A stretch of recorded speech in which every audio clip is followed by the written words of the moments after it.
Why haven't we seen China Mack on Vlad TV in recent memory? All right, this story. So from what I understand, you've been kind of telling a version of this story I've been on your telling podcast. A version, my version, sure. Your version? Okay. So China Mack, we put him on his first ever interview.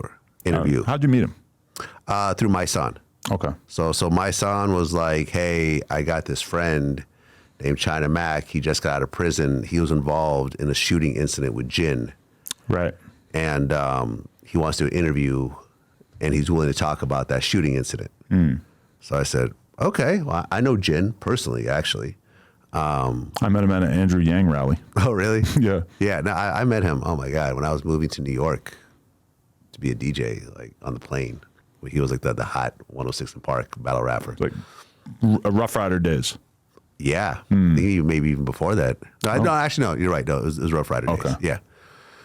And so he came in to tell that story, and the interview did big numbers. And then, this was around the time that I was really kind of playing around with the concept of, I had repeat guests, but none of them were sort of like more in the gangster genre.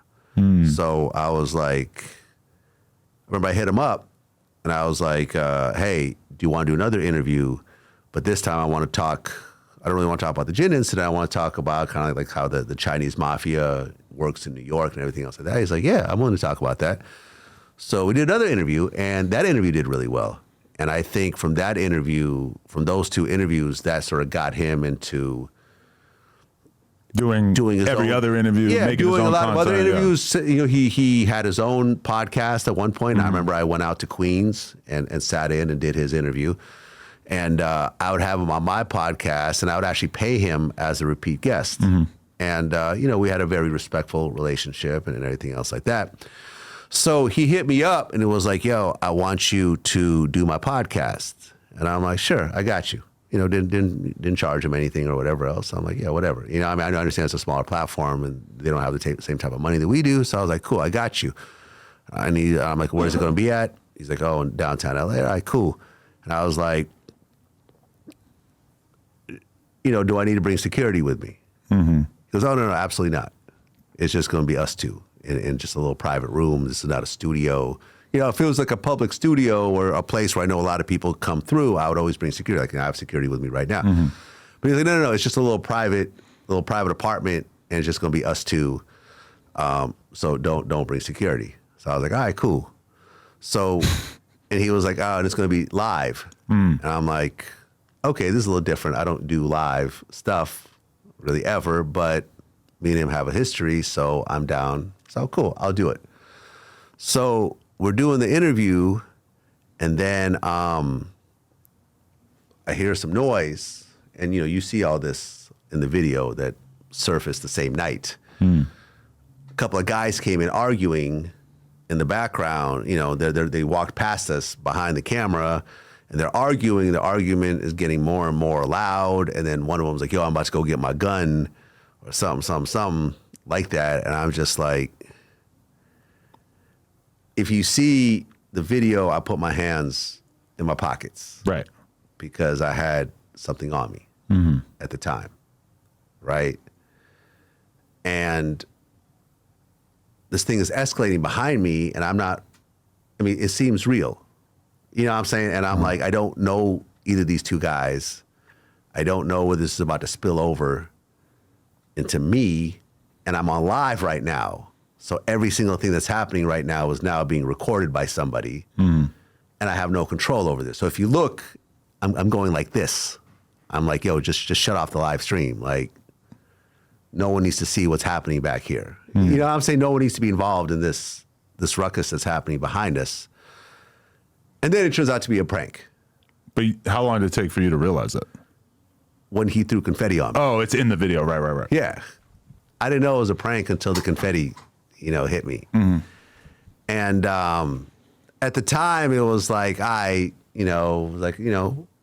wasn't really annoyed at the time because there was a little bit of adrenaline kind of flowing in the whole situation. And then we went and had some dinner afterwards and everything else like that. But the more I thought about it, the more I realized that this could potentially have gone very badly.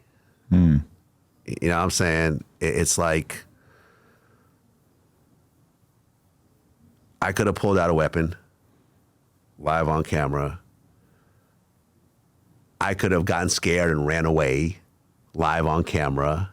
And that's all content to him. Those are all like good things, you know? Yeah, because chaos is kind of like a streamer's currency. But I'm a CEO. You know what I'm saying? I'm behind the camera most often. Like I'm not the troll. You know, I'm not the troll type person that does it. And he knows that. And I felt I was put in a precarious situation, and the fact that it even happened was because I trusted in him enough not to bring my security. If my security was there, he wouldn't have pulled what he pulled off. He told you not to bring security. He told me not to bring security. It's kind of like an additional layer there. Yeah, kind of on purpose. Yeah. 'Cause like I said, if my security was right there, he would have been one of those guys could have gotten shot. Right. You know what I'm saying? As a joke. And then, you know, but the fact that he purposely told me not to bring security in order to prank me, and it's live. Had it not been live, I would have thought about it a little bit differently, because I would have probably told him, just don't put that out. I'm not really into that. It's not my personality. You don't see me in the middle of a bunch of pranks ever. And I felt like, in terms of our relationship, what I've done for him, put him on, you know what I'm saying, put in the initial, you know, use my platform and my audience to help bring him a career. Basically open the door for everything that has happened to him since. Yeah, open the door for all the stuff that he's done afterwards. I would have just felt that he would respect me a little bit more than to do that, than to put me in a situation that could have possibly gone wrong, because he knows I'm not a gangster or a tough guy or anything else like that. He didn't know how I was going to react. Luckily, I reacted well, but it could have very easily gone, you know what I'm saying? If I could have just panicked, then that would have been a fucking meme forever. You know what I'm saying? So me and him had a conversation about it afterwards, and I was like, me and you are still cool.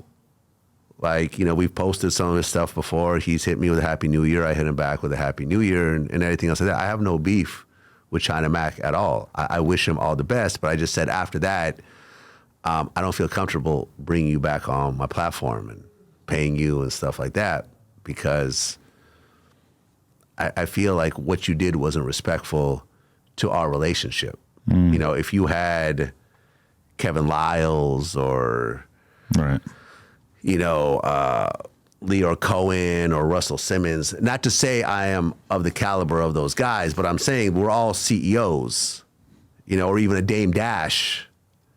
If you would have had any of those people, you wouldn't have pranked them. It's just with me, you felt like you could prank me for whatever reason. And I felt like I respect him too much to do that to him. And I felt like him doing it to me, I felt wasn't, you know, giving back the respect that I've always shown him. So that's where we are. There's no beef. I'm not mad at him. I'm not speaking negatively about him right now. But that's the story. You know what I'm saying? And from his point of view, he was like, you know, I'm sorry, I didn't really think it all the way through. You know what I'm saying? It's like, okay, well, if this happens, what happens here? Then what happens here? Then what happens here? I think he just saw it. He told me he saw it as an opportunity to create a viral moment, but it's being done at my expense. Was there also an extent to which you felt like he kind of lied to you on your platform? You mean the fight with AD? Yeah, I mean, I heard that story wasn't real. And when I asked him about it, he denied that it was fake. So I don't know. I've never seen the video. It does seem a little questionable. Did AD tell you it was fake? AD and I had a conversation in which we agreed that, this kind of falls out all the time. We kind of agreed that I wasn't going to speak on it anymore because. But you're speaking on it now. No, I'm not speaking so specifically, but me and AD had this like actual real friendship for a sustained period of time. And I kind of like went against how I would normally want to carry my, past friendship with somebody like AD in order to be able to dunk on China Mack. And even though I didn't lie, I still, I look at that situation as something that I don't want to like make AD look bad to get at China Mack, even though that's how that situation played out. Yeah, I mean, listen, I never am a fan of promoting a fake situation. Right. You were making me, while you were explaining that, you were making me think, like, would I ever even consider doing that to one of my guests?